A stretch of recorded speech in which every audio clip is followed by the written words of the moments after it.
सर्वप्रथम माँ सरस्वती के श्री चरणों में वंदन करते हुए आप सभी का इस वीडियो में अभिनंदन करती हूँ। मैं हिंदी व्याख्याता कविता शिवराण। आज हम बात करेंगे साथियों, सबसे पहले तो मैं आपको बता दूं कि आप मेरे टेलीग्राम चैनल का बहुत सारे साथी ऐसे हैं जो पूछ रहे हैं कि आपका टेलीग्राम चैनल मिल नहीं रहा। तो मेरे टेलीग्राम चैनल का नाम है केवी की कलम, जो इंग्लिश में लिखा जाएगा।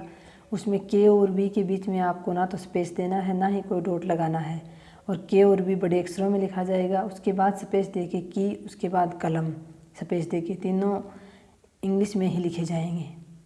तो ये तो मेरे टेलीग्राम चैनल का नाम है साथियों, जिस पर मैं अजय चौधरी सर द्वारा बनवाए गए नोट्स डाल रही हूँ साइकोलॉजी के।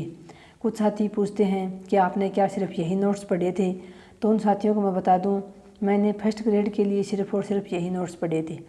हाँ, उससे पहले मैंने कोरोना काल के दौरान जब थर्ड ग्रेड की तैयारी की थी, क्योंकि थर्ड ग्रेड हो, सेकंड ग्रेड हो, फर्स्ट ग्रेड हो, तीनों में साइकोलॉजी जो है वो मिलती जुलती सी रहती है, कुछ टॉपिक चेंज होते हैं। तो उससे पहले मैंने धीर सिंह दाभाई सर की, मेरे पास एक समग्र मनोविज्ञान की पुस्तक थी अवनी पब्लिकेशन की, उससे मैंने बहुत अच्छे प्रकार से पढ़ा था। इसके अलावा मैं यूट्यूब पर जो विवेक सर हैं, कलाम एकेडमी वाले सर, उनके वीडियो में ज़रूर देखती थी। जैसा कि वो मैराथन क्लास लेकर आते थे परीक्षा के टाइम में, या पहले की भी उनके कुछ वीडियो हैं, मैराथन भी लेकर आए थे वो, उनके वीडियो में बहुत देखती थी।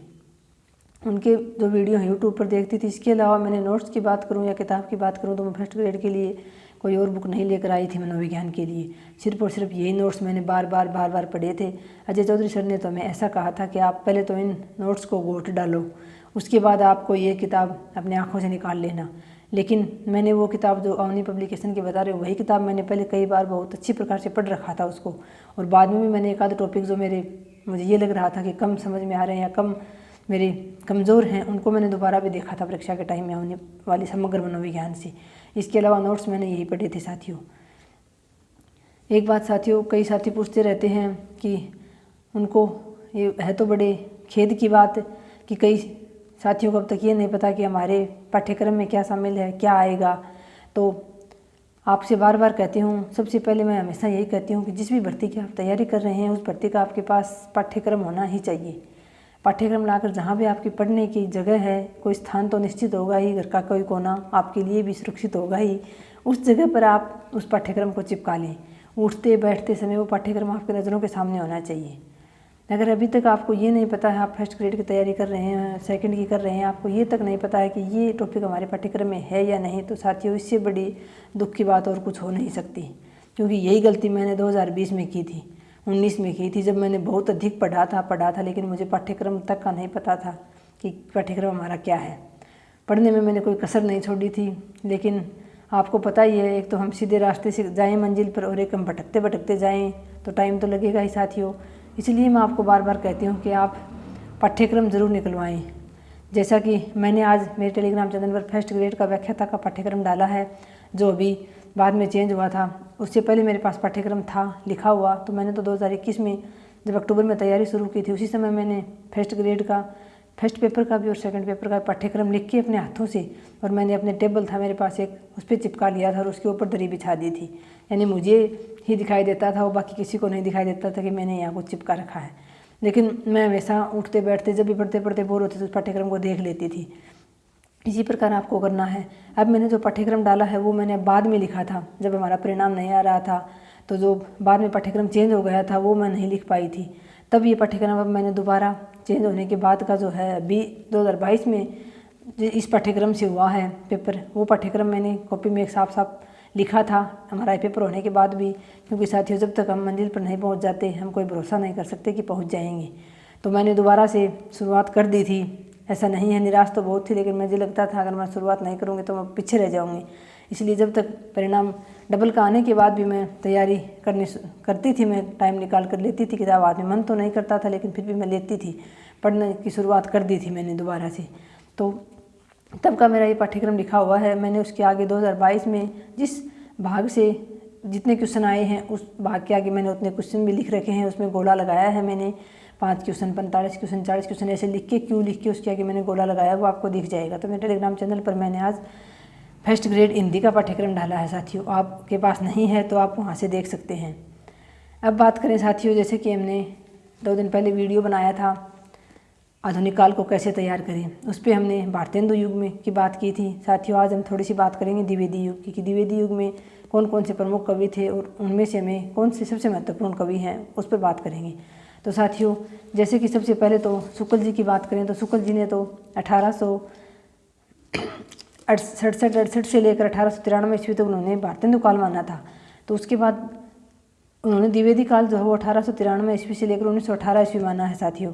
लेकिन जब आधुनिक काल की बात करें तो डॉक्टर नगेंद्र का जो काल विभाजन है वो ज़्यादा मायने रखता है, इसलिए हम डॉक्टर नगेंद्र की बात करेंगे। डॉक्टर नगेंद्र ने 1900 से लेकर 1918 ईस्वी तक द्विवेदी काल माना है। साथियों, आपको पता ही है द्विवेदी युग का दूसरा नाम जागरण सुधार काल भी है, जो डॉक्टर नगेंद्र ने दिया था। इसके अलावा द्विवेदी जो है महावीर प्रसाद द्विवेदी के नाम पर इस युग का नाम द्विवेदी पड़ा है। यहाँ भी बहुत सारे बच्चों को भ्रम हो जाता है, क्योंकि एक हजारी प्रसाद द्विवेदी जी भी है और एक महावीर प्रसाद द्विवेदी। तो आपको याद रखना है, ये महावीर प्रसाद द्विवेदी जी के नाम पर इस काल का नामकरण हुआ है, क्योंकि हजारी प्रसाद द्विवेदी तो शुक्ल जी की टक्कर के विद्वान थे। तो ये बाद के हैं, तो महावीर प्रसाद द्विवेदी जी हैं, इनके नाम पर इस काल का नामकरण हुआ है। साथियों, सबसे पहले 1900 में सरस्वती पत्रिका का प्रकाशन शुरू हुआ था। उस सरस्वती पत्रिका के प्रकाशन के साथ ही द्विवेदी युग की शुरुआत मानी जाती है, जबकि सरस्वती पत्रिका का प्रकाशन तो बाद तक पे होता रहा, लेकिन 1903 से लेकर 1920 ईस्वी तक महावीर प्रसाद द्विवेदी ने उसका संपादन किया था। लेकिन 1918 में ही प्रसाद जी की, जयशंकर प्रसाद जी की झरना रचना आई थी। उस रचना के साथ ही वहाँ से फिर छायावाद काल की शुरुआत मान ली जाती है। तो 1900 से लेकर 1918 ईस्वी तक तो हमें द्विवेदी काल का समय मानना है, जिसकी जागरण सुधार काल, जिसका दूसरा नाम है तो डॉक्टर नगेंद्र ने दिया था।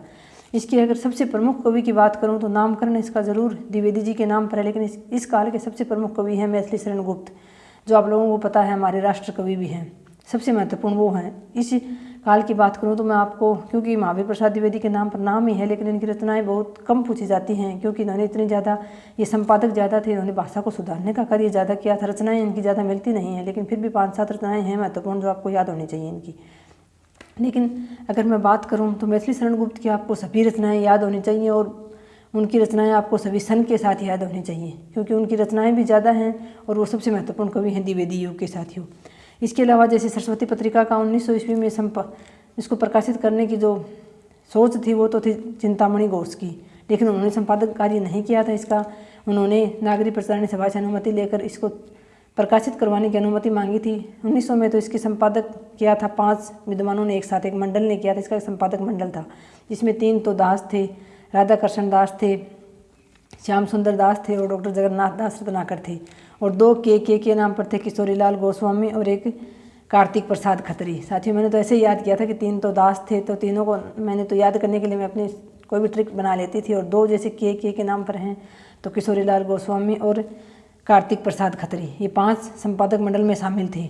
जैसे श्याम सुंदर दास, राधा कृष्ण दास, जगन्नाथ दास रत्नाकर, कार्तिक प्रसाद खत्री और किशोरीलाल गोस्वामी, इन 5 ने 1900 में किया था। उसके बाद 1901 और 1902 में इसका संपादन किया था श्याम सुंदर दास ने। 1903 से लेकर 1920 तक महावीर प्रसाद द्विवेदी ने संपादन किया था इसका।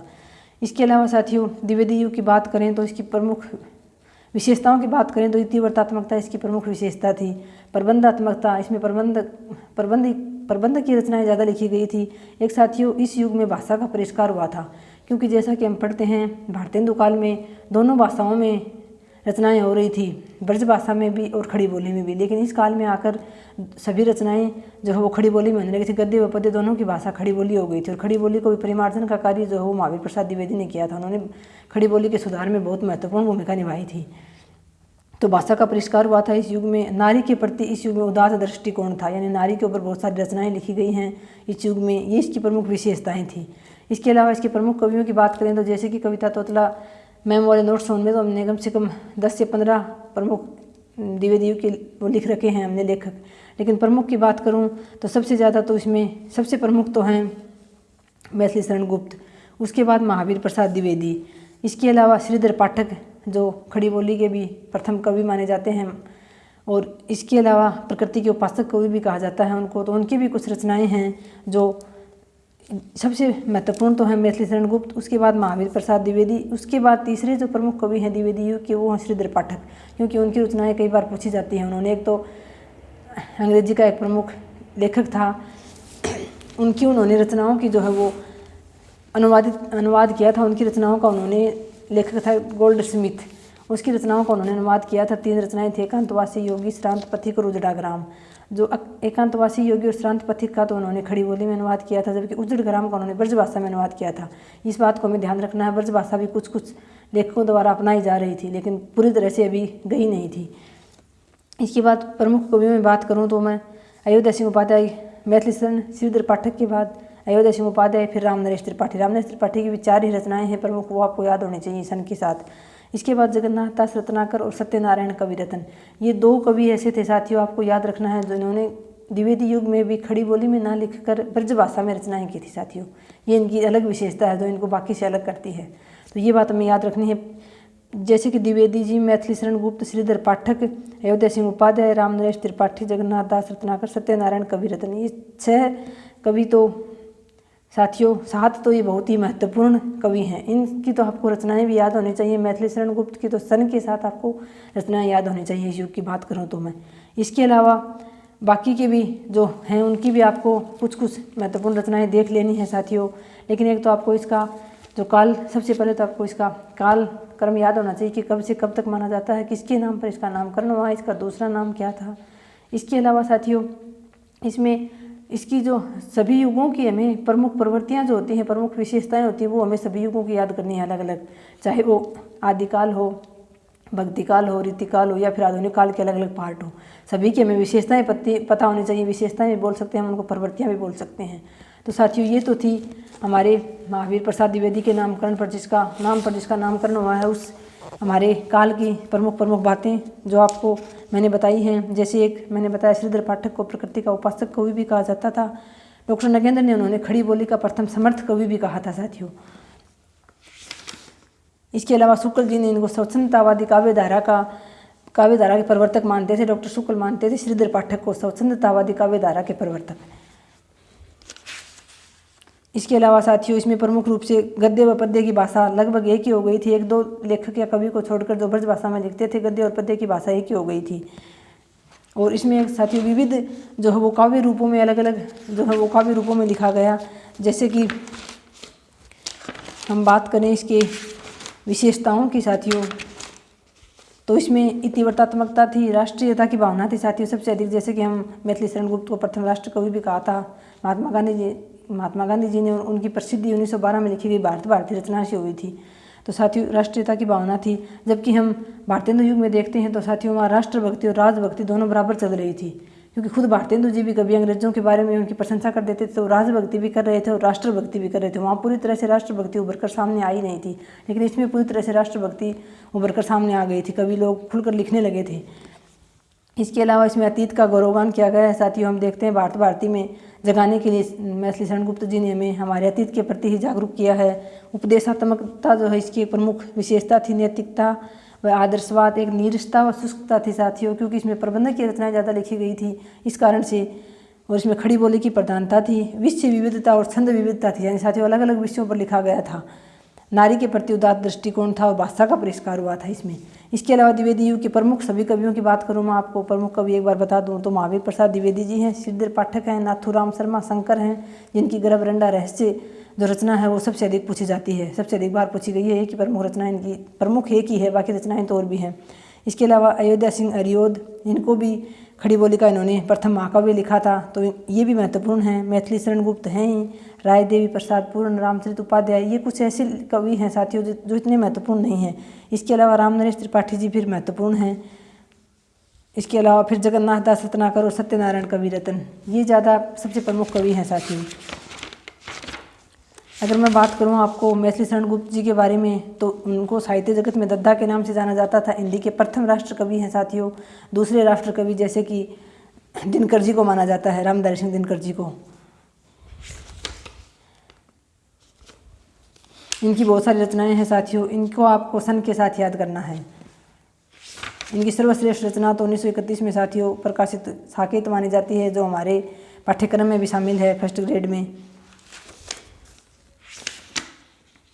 इसके अलावा अयोध्या सिंह उपाध्याय को साथियों कवि सम्राट की उपाधि दी जाती है और उनकी जो प्रिय प्रवास रचना है जो 17 सर्गों में लिखी गई थी 1914 में, वो साथियों खड़ी बोली का प्रथम महाकाव्य माना जाता है। इसमें भी आपको एक शुरुआत में भी महाकाव्य आता है जैसा कि हम पढ़ते हैं पृथ्वीराज रास्तों, लेकिन खड़ी बोली का प्रथम महाकाव्य प्रिय प्रवास को माना जाता है। तो साथियों प्रश्न पढ़ते समय हमेशा ध्यान से पढ़ना चाहिए कि किसके बारे में पूछा जा रहा है।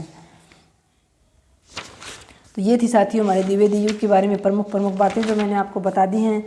आप इस प्रकार से समझ कर अलग से इनको अलग कर करके या फिर कोई ट्रिक बनाकर आप इनको तैयार कर सकते हैं। साथियों अगले वीडियो में हम किसी में छायावाद युग के बारे में बात करेंगे, क्योंकि छायावाद हमारा बहुत ही महत्वपूर्ण काल है हमारे हिंदी साहित्य के इतिहास का। तो उसमें तो हम 2 अलग अलग वीडियो बनाएंगे छोटे साथियों, एक साथ एक बड़ा वीडियो बन जाता है जो अपलोड नहीं होता है। यहाँ नेट की समस्या रहती है, नेटवर्क की समस्या रहती है साथियों, इसलिए 2 छोटे वीडियो बनाएंगे। आज वाला भी बड़ा ही बन गया है, लेकिन ऐसे करके अगर आपके समझ में आ रहा है कुछ मैं बता रही हूँ इस हिसाब से, तो मैं आगे का वीडियो बनाऊंगी। साथियों आप कमेंट्स में ज़रूर बताएं अगर ऐसे बताने से आपके कुछ समझ में आ रहा है। तो वैसे अभी मेरे पास और कोई सुविधा है नहीं कि जैसे मैं आपको किसी और चीज़ पे पढ़ा सकूं, जो आपको प्रश्न बनाकर बता सकूं, जो आपको दिख जाए। ऐसे कहीं अभी फ़ोन का स्टैंड वगैरह मेरे पास है नहीं साथियों, धीरे धीरे जुटाऊँगी बाद में, तो मतलब आपके लिए प्रश्न बनाऊँगी साथियों, अभ्यास के लिए प्रश्न बना दूँगी, या फिर मैं आपका ऐसे करके धीरे धीरे छोटे छोटे टॉपिकों में बांट के इसको मैं आपका रिवीजन करवा दूंगी बाद में साथियों। लेकिन अभी आप पढ़ते रहें, तैयारी करते रहें अपनी। और जो मैं ये जो मैंने पहले वीडियो बनाया था उसको आप लोगों ने पसंद किया, आपको ठीक लगा, इसलिए मैंने आज ये दूसरा वीडियो बनाया है टॉपिक पे।